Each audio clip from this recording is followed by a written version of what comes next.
وكان مقدر له يكون واحد من أعظم المدافعين بالتاريخ، بس ضحى بكل شيء عشان يفوز بكأس العالم مع فرنسا.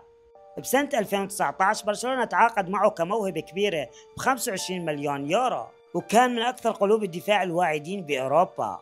قوي بالراس وذكي بالخروج بالكرة من وراء وبيلعب رجل اليسار، وبعد كم شهر صار أساسي مع بيكيه، وفي 2018 صار واحد من أفضل قلوب الدفاع بالعالم، وارتفعت قيمته السوقية إلى 70 مليون يورو.